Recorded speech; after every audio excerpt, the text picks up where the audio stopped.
Atos capítulo 27, mas você não precisa abrir agora, porque eu não vou ler ele agora, eu só quero te explicar o que é. Paulo vai fazer uma viagem de navio. Não é um cruzeiro, como esses que você gostaria de fazer. Não é uma viagem turística. Paulo, na verdade, está sendo preso, está sendo levado para Roma. O pessoal quer prender ele, quer pegar ele. Aí ele recorre ao seu direito de cidadão romano. E ao invés de ser julgado no lugar onde ele está, ele pode ser então transferido para Roma. E ele é então transferido para Roma. Colocam ele dentro de um navio de carga. E é uma viagem bastante complicada, porque ele não tem conforto algum, ele está num navio de carga, ele é um preso e está rodeado de outros prisioneiros. A viagem vai acontecendo e eles vão passando por diversos problemas de clima, o navio fica perdido, eles ficam desorientados, eles passam fome, eles passam frio, e uma hora o navio afunda. Então esse é o Paulo. Estou contando a história bem mal contada para vocês, Atos capítulo 27. Esse é o Paulo que falou, tudo posso naquele que me fortalece. Eu acho muito legal isso, porque todo mundo diz esse versículo e não faz a menor ideia de quem disse ele. E acha que ficar dizendo tudo posso naquele que me fortalece é tipo abracadabra, sabe? A vida está ruim, mas eu tudo posso naquele que me fortalece. Olha, eu não indico que você diga isso. Porque quem disse isso passou por poucas e boas nessa vida. E o Paulo, então, o texto que eu quero pensar com vocês, vou começar a pensar, vou provavelmente falar disso nesse texto hoje, quinta que vem, é a base, então, para a gente conversar sobre o nosso assunto da resiliência. É bem comum a gente confundir resiliência com resistência. E são dois conceitos bem distintos. As palavras são parecidas, elas soam parecidas, mas elas são diferentes. Resistência pode ser usada em diversos aspectos. As pessoas que têm um corpo físico forte, elas conseguem resistir a altas horas de exercício sem pedir água. Tem gente que é muito resistente a doenças. O cara não fica gripado nunca, ele é bem resistente a esse tipo de doença. Então a resistência tem sempre esse ar de bom. Poxa, ele é muito resistente. Mas a resistência também tem um ar pejorativo. Qual é? Pessoas resistentes não mudam. Então ser resistente por um lado é bom, mas por um lado também é ruim. Porque eu apresentei uma ideia nova para aquela pessoa, mas ela é resistente, ela não é o famoso cabeça dura, ele não muda nunca, porque ele é resistente a novas ideias. Então isso é resistência, aquela pessoa, ela aguenta, isso é o resistente. E a resiliência, o que é?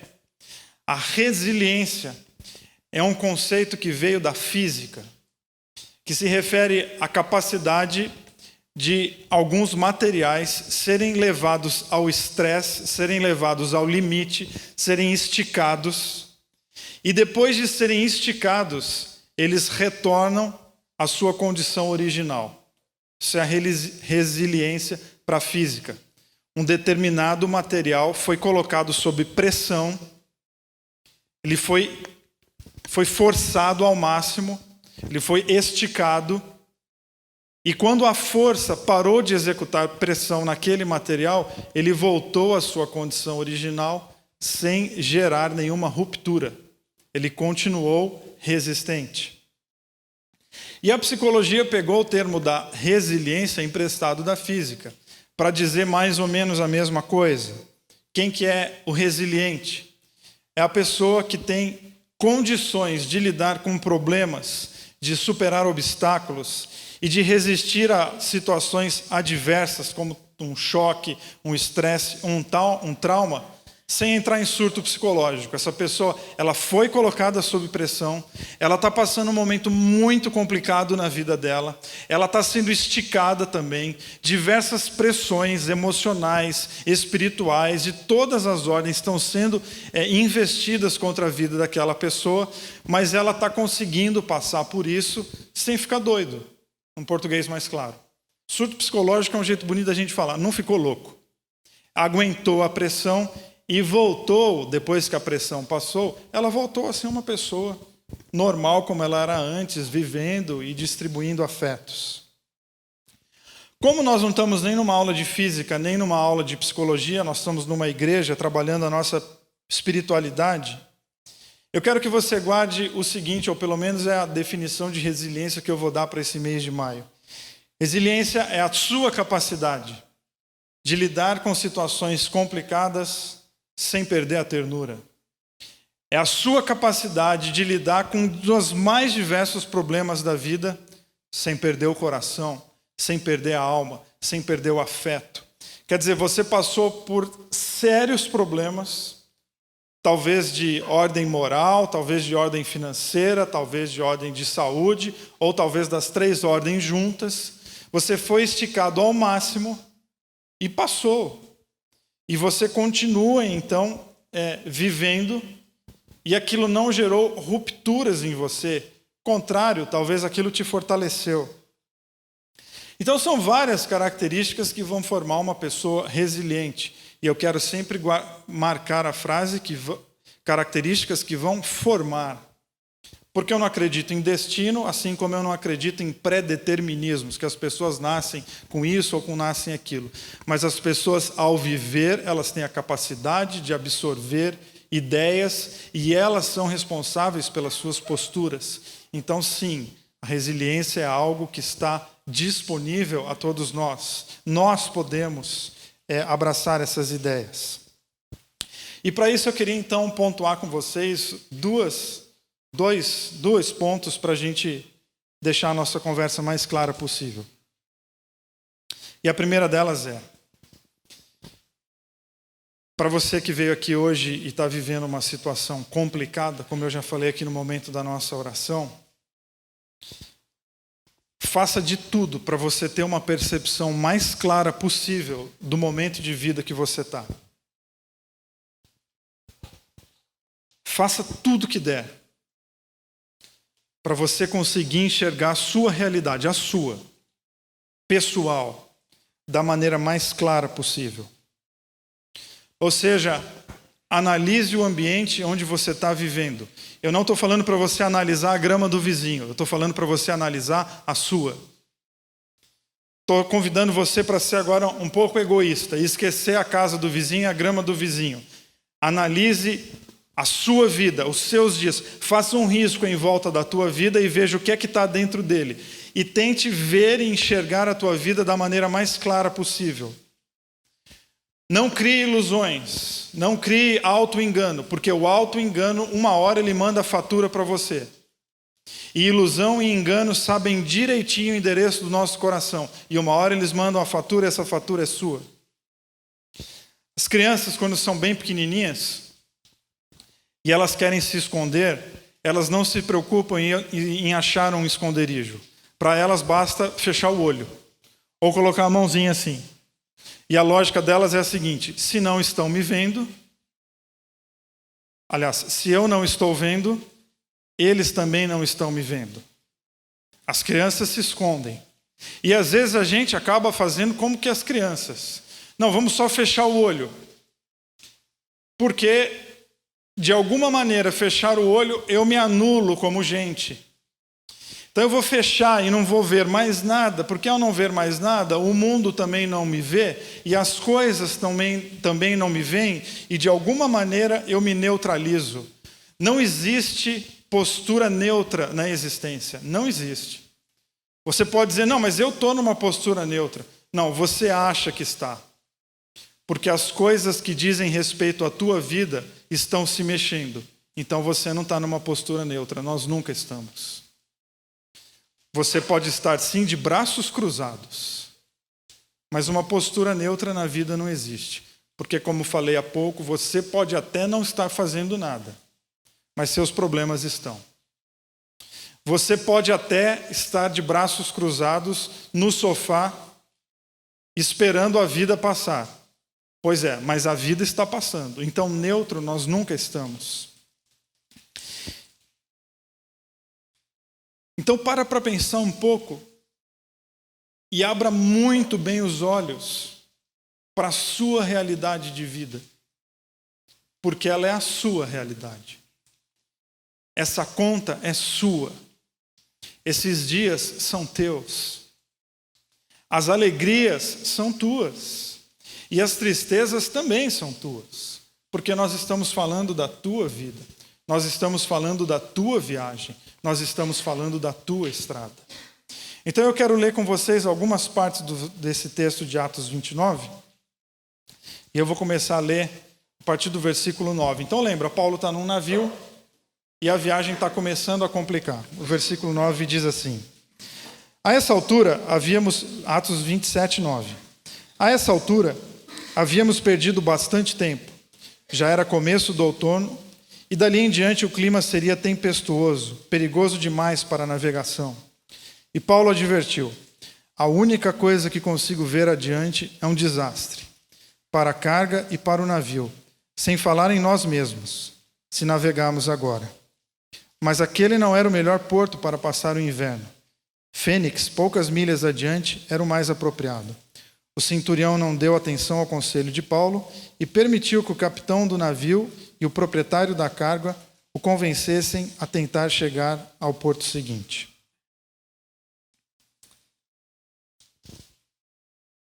Paulo foi bem sincero, porque o que ele faz? Ele olha o ambiente, ele olha as possibilidades, ele olha para a realidade, e a realidade é que ele é um homem preso num barco cheio de prisioneiros, e o navio vai pegar o mar, e ele olha para as condições climáticas e diz: a gente vai cair, esse navio vai afundar se a gente pegar a estrada hoje, se a gente pegar o mar hoje.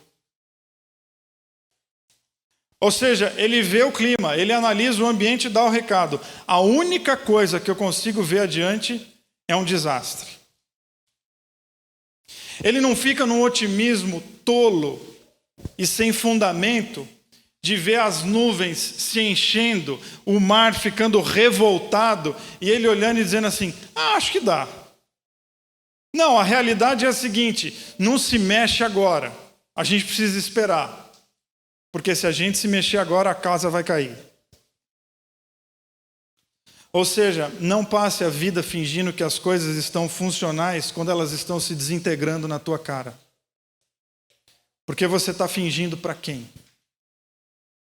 Não passe a vida fingindo que o mar está mar de marinheiro, se as ondas estão cada vez maiores e está claro que vai dar errado. E isso é tão comum em relacionamentos, em casais. O tempo está fechando, vocês dois não se falam mais, não tem mais nenhum tipo de diálogo, não tem mais sexo, não tem mais nada. Mas ninguém olha um para o outro e fala: ó, o que eu estou vendo aqui é desastre. Não, toca a vida. Toca. Toca para onde? Para o desastre. Quer dizer, qual é a conexão com a realidade? O céu escureceu, está dizendo que vai chover e você está passando protetor solar. Ah, mas é protetor. É, mas não tem nada a ver com o problema que você vai enfrentar. O nome disso é o auto-engano. Não, passa bastante protetor solar. Isso, quando tiver sol. Quando não tiver sol, passar protetor solar é desconexão da realidade. Desconexão da realidade é loucura. Melhor é dizer o seguinte: eu só vejo desastre. Porque isso é a capacidade do ser humano de analisar o ambiente e ter coragem de falar: a coisa não vai bem. É uma maturidade de saber o seguinte: eu não vou ganhar sempre, o meu momento não é de vitória, o meu momento é de parar, porque as coisas estão ficando extremamente difíceis. Isso é uma questão de maturidade. Então não fuja da realidade que você vive, porque uma hora você vai se encontrar com essa realidade e ela vai estar um pouco mais complicada do que ontem. E você pode, inclusive, estar pensando assim: então, mas a minha realidade, esse vendaval que está na minha vida, não fui eu que criei. Então, pode não ter sido você que criou, mas é onde você está. E para você que pensou isso, eu pergunto: você quer encontrar um culpado ou você quer encontrar a saída? Porque isso é fundamental na nossa vida. A casa está completamente caindo. E a gente fica, não, mas foi ele, porque aquele dia ele falou isso, não, foi ela, porque aquele, não, foi meu filho, não, foi meu pai, foi a avó. Escuta, vocês querem achar um culpado ou vocês querem achar uma solução?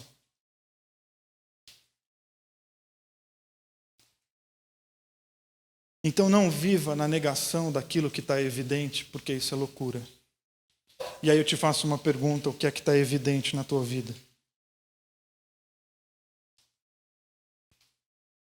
Quais são as coisas que você olha hoje para você e diz, meu, isso aqui está claro. Isso aqui é assim. Ok. O que é que você vai fazer com isso?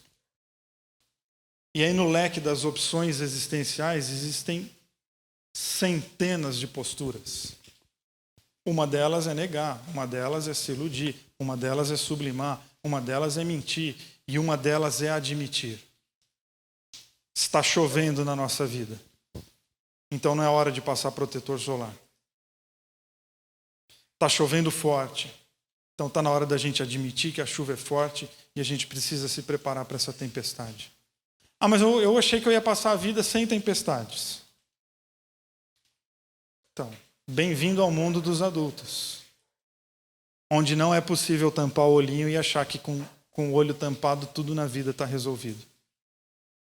Não, mas eu fui apresentado a uma proposta religiosa em que eu seria blindado de todos os problemas. Bom, bem-vindo à espiritualidade de Jesus, que falou que no mundo vocês teriam aflições. Bem-vindos à vida.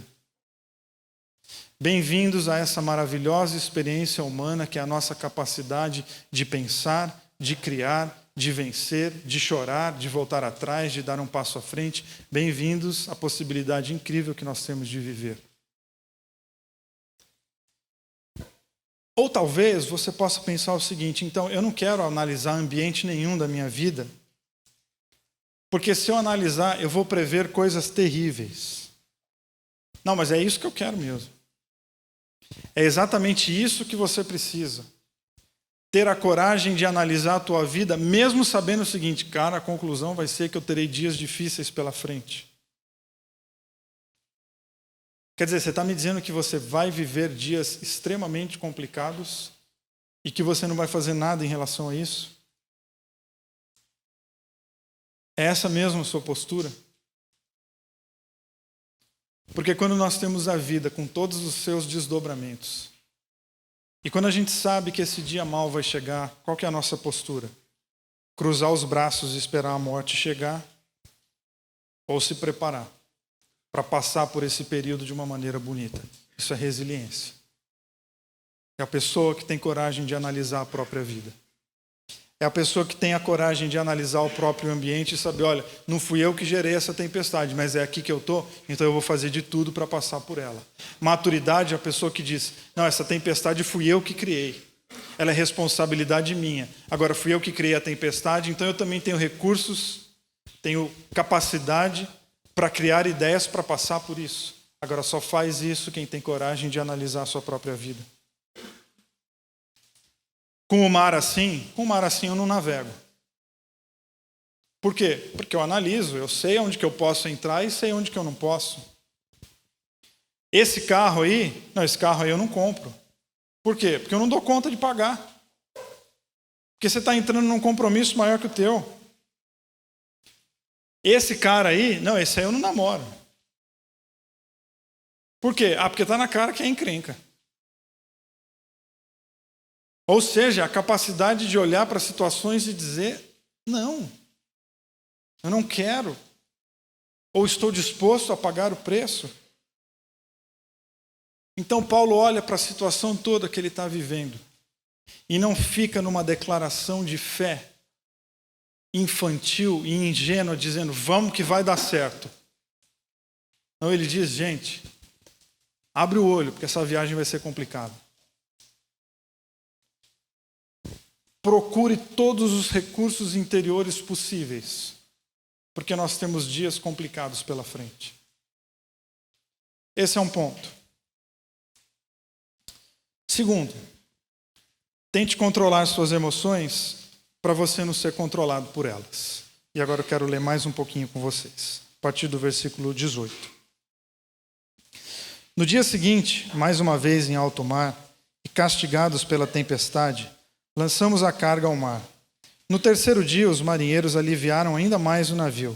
Dessa vez, livraram-se das provisões e dos equipamentos. Ficamos muitos dias sem ver o sol e as estrelas. O vento e as ondas batiam no navio sem piedade e perdemos a esperança de resgate. Nosso apetite por comida e pela vida se foram. Então Paulo foi para o meio do grupo e disse: Amigos, vocês deveriam ter me ouvido lá. Poderíamos ter evitado essa provação, mas não há como desistir agora. De agora em diante, as coisas vão melhorar. Então eu repito, tente controlar suas emoções para você não ser controlado por elas. Mas eu digo tente, porque é uma tentativa. Porque talvez seja o autocontrole um dos nossos grandes desafios. Talvez um dos maiores dos nossos desafios. Porque agir sem pensar é muito danoso. E não controlar os nossos impulsos também é igualmente danoso. Porque o que é o autocontrole? A capacidade do ser humano de se administrar emocionalmente diante do inesperado. Aconteceu algo inesperado? Sim. O que você fez? Gritei que nem uma louca. Não, o autocontrole é exatamente, aconteceu algo inesperado e eu mantive a postura. Eu não me entreguei, eu não me matei, eu não surtei. Porém, para ter autocontrole, você precisa entender que quando você fizer um plano, que pode ser que o seu plano dê errado. Ou seja, quando você estiver planejando as coisas da tua vida, lembre de contar com o acaso. Não faz sentido a frase, né? Mas lembre disso. Que você pode planejar as coisas muito bem planejadas. E o inesperado pode acontecer. E quem se abre para o inesperado tem mais possibilidade de se autocontrolar diante dele. Por quê? Porque você já está contando, a ideia é essa aqui. Mas eu sei que essa é uma ideia que não é fechada, porque a vida é complexa demais para a minha ideia dar 100% certo.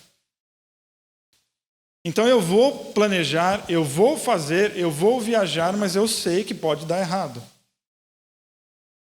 Então faça planos na sua vida, mas lembre que todos os nossos planos são suscetíveis. E se o inesperado acontecer, faça de tudo para controlar as suas emoções, para que você não seja controlado por elas. O primeiro texto que a gente leu, Paulo previu a situação. Ele está lá analisando o ambiente, ele diz, pessoal, essa viagem vai dar errado. E as pessoas não deram ouvido para o Paulo, ele não foi escutado. E aí quando a casa caiu, o Paulo, pelo menos se fosse eu, vocês não, porque vocês são muito humildes. Mas se fosse eu, a casa estava caindo, eu ia chegar para o pessoal e falar assim, não falei? Eu avisei. Vocês já tiveram isso, não, né? Porque pai e mãe faz muito isso com o filho, né? Não faz isso porque vai dar naquilo, não faz isso porque vai dar naquilo. Aí quando dá, a gente chega igual Deus e fala assim, não falei? Sabia. Próxima vez você me ouve. E o Paulo chega então para o pessoal e fala, gente, essa viagem vai dar errado. Pimba, a viagem dá errado. Um caos, eles têm que começar a jogar comida fora. Eles estão num navio altamente inadequado. E agora o que eles tinham de comida, eles têm que jogar no mar para o navio não afundar. E o Paulo está com a faca e o queijo na mão para se colocar como uma pessoa superior, para se fazer o líder do grupo e cheio de pompa falar assim, agora vocês vão começar a me ouvir. Então, mas ele faz isso, porque o Paulo é ser humano igual a gente. Vocês acharam que eu ia falar, não, o Paulo é demais. Não, Paulo fez isso. Porque isso que é legal, Paulo é gente, igual a gente. Aí o Paulo olha para eles e diz, vocês deveriam ter me escutado. Porque se vocês tivessem me escutado, a gente não tinha passado por esse perrengue aqui. Mas eu acho que quando essa voz da soberba e da superioridade está tomando conta do coração do Paulo, que ele está assim, vocês deviam ter me escutado. Se vocês tivessem me escutado, a gente não tinha passado por isso aqui. Aí acho que alguma coisa dentro dele falou assim, Paulo, baixa a bola, porque você está no mesmo barco que eles. Se afundar agora, você afunda junto, campeão.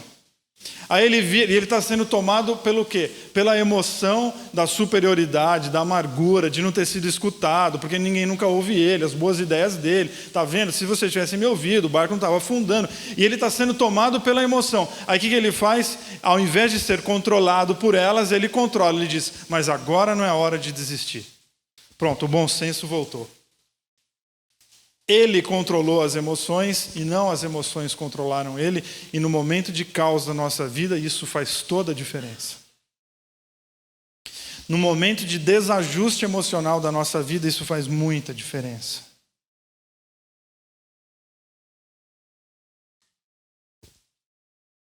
Então presta atenção. Você quer ter razão ou você quer viver? Você quer ser a pessoa do barco que mais sabe ou você quer chegar em terra firme? Porque talvez no desejo de se mostrar a pessoa mais sabida, não vai dar tempo de chegar em terra firme. Esse barco afunda e depois de morto não tem o que sabe mais e o que sabe menos. Está tudo morto. Já disse o para-choque do peão, né? Depois do jogo, o peão e o rei voltam para a mesma caixa. Porque depois que morre, acabou. Nós estamos tudo na mesma caixa. Aí você vai dizer, mas eu estava certo. Mas agora não adianta mais. Você não foi escutado. Aprenda a lidar com isso. Mas minha ideia era melhor. Era, mas ela não foi aceita. Aprenda a perder. Porque aprender a perder é fundamental para você não se perder. Mas a minha ideia era mais linda. Era, mas para o pessoal não era. Ninguém quis colocar suas ideias em prática? Não. E agora? Agora é hora de você deixar a tua vaidade de lado e em prol desse barco todo você começar a ter novas ideias para ver se as suas novas ideias serão aceitas. Então o autocontrole é o quê? Pô, eu consegui não dar um murro na cara dele. A gente vai sempre para esses extremos.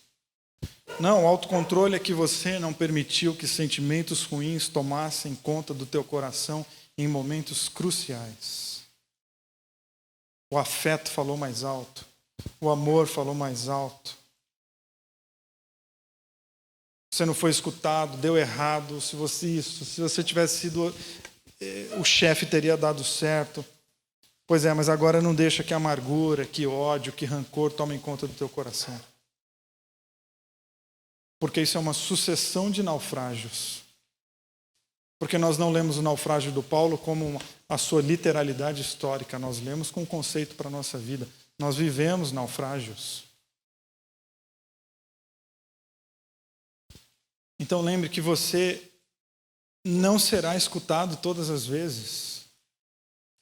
E você não pode nem matar e nem se matar por causa disso.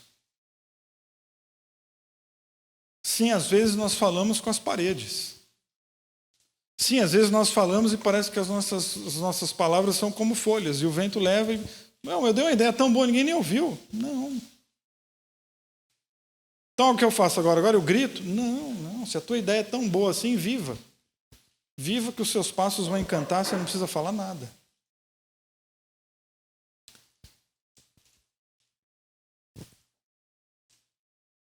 Então a resiliência é a nossa capacidade de enfrentar situações adversas e não perder a ternura. Deu tudo errado, eu falei, não fui avisado, eu fui consciente, eu fiz análise do ambiente, eu tive autocontrole, tive domínio próprio, tive tudo isso, e o barco afundou. E eu continuo acreditando na vida e continuo distribuindo afetos. E eu vou complicar um pouquinho a definição da física da resiliência, porque ela diz que a resiliência, vocês já esqueceram, né? Quando um material é levado a um estresse, a uma pressão, e ele volta sem rupturas ao seu estado normal. Pois eu quero fazer uma proposta maior para vocês. Resiliência é quando nós somos levados ao estresse, às pressões da vida, e nós não voltamos ao estado normal. Nós voltamos maiores. Nós voltamos melhores. Porque nós voltamos agora mais capacitados ainda para lidar com outras situações. Porque aquela situação, eu não passei por ela reclamando, eu passei por ela aprendendo. E a próxima vez que a onda vier daquele jeito, eu já sei como faz. Ou seja, isso quer dizer que os dias mais difíceis da nossa vida, eles podem ser os dias de maior crescimento para nós. Que é quando a gente não se ilude, quando a gente não cruza os braços, mas quando a gente tem coragem sim, de olhar em volta da nossa vida, de se controlar, de olhar em volta e falar, o que é que está acontecendo aqui?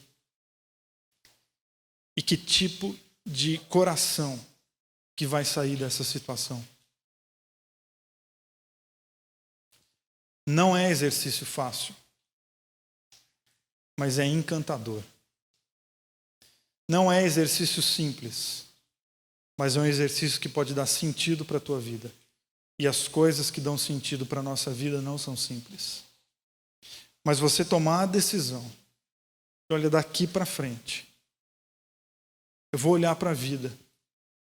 Eu não vou deixar as coisas embaixo da gaveta. E vou fazer com que os meus dias difíceis, eles sejam dias de crescimento. Pronto, você deu um sentido para a tua vida. Você está colocando a sua vida num ritmo de integridade incrível e digno de ser visto e de ser copiado. Porque você não se omitiu, você não saiu distribuindo tapa para todos os lados, mas você fez daquela situação algo de crescimento para você e se posicionou como uma referência. É muito significativo o fato do Paulo estar dentro do barco. Porque não é que o barco está afundando e o Paulo está numa ilha em terra firme dizendo, gente, mais para cá, mais para lá. Não, não faz isso. Que aí é simples. O Paulo está lá dentro, junto com as pessoas, e dizendo para elas, até agora deu errado, mas agora não é hora de desistir. Sabe por quê? Porque na vida nunca é hora de desistir. Qual que é o dia que a gente desiste? Não, a gente não desiste. Porque quando entendemos a vida como um presente, desistência deixa de ser parte das nossas opções. E o que passa a ser sempre, o que está sempre na nossa cara é, eu acredito na vida, eu acredito em Deus e eu acredito em mim. Você precisa acreditar em você. Você precisa ter coragem de soltar a voz e dizer o que você pensa. Você dentro da tua casa precisa acreditar em você. Você como empregado, você como patrão, você precisa acreditar em você, porque Deus acredita. Lugar comum é a gente falar, eu acredito em Deus. Pois você precisa colocar na sua profissão de fé, e Deus acredita em mim. Deus acredita na minha capacidade de ser resiliente, de olhar para a vida, de me controlar, de não me perder e dar para a minha vida um significado e um sentido.